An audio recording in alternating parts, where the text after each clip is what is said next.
भगवान श्री कृष्ण की नगरी द्वारका भारत के पश्चिम में समुद्र के किनारे स्थित है।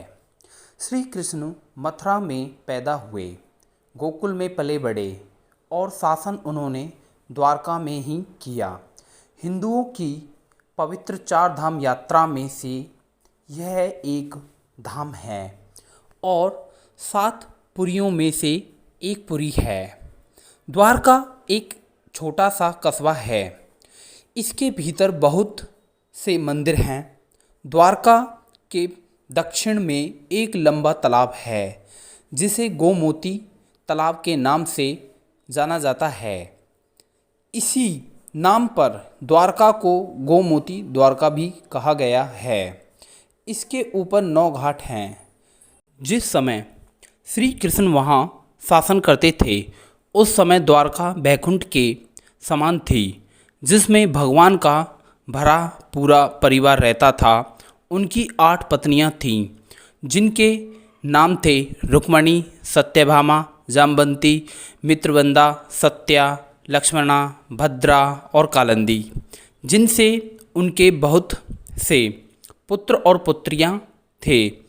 उसके बाद श्री कृष्ण ने नरकासुर राक्षस द्वारा बंधक बनाई गई 16,000 स्त्रियों को मुक्त कराकर उनसे विधि विधान द्वारा विवाह किया, जो उनकी रानियां कहलाती हैं।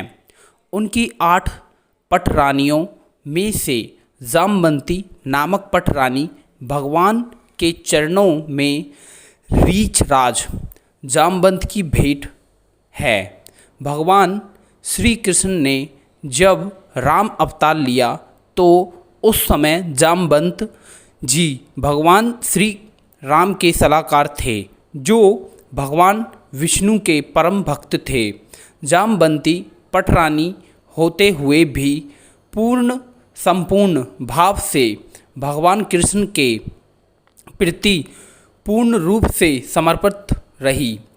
जामवंती और भगवान श्री कृष्ण का एक पुत्र था जिसका नाम सांब था, जो भगवान श्री कृष्ण की ही भली भांति 16 कला संपन्न था। साबा को देखते ही दुर्योधन की बेटी लक्ष्मणा उनसे प्रेम करने लगी। साबा की दृष्टि भी उस लक्ष्मणा पर पड़ी तो वह भी उसके आकर्षण में बंध गया।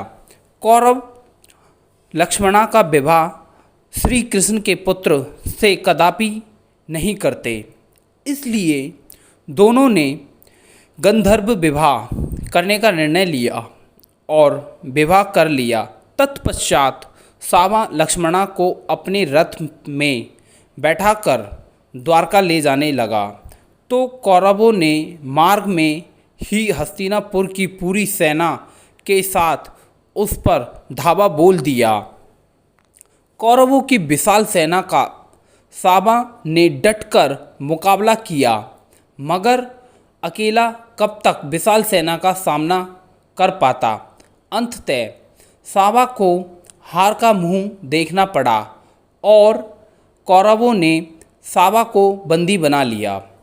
जब द्वारका में साबा को बंदी बनाए जाने का समाचार पहुंचा तो बलराम हस्तिनापुर गए और कौरवों से शांति वार्ता की और बात कही। वहां साबा को छोड़ दे और उनकी कुलवधू लक्ष्मणा को विदा कर दे। कौरवों ने बलराम जी की बात मानने से इनकार कर दिया। बलराम जी का क्रोध 7वें आसमान पर चढ़ गया।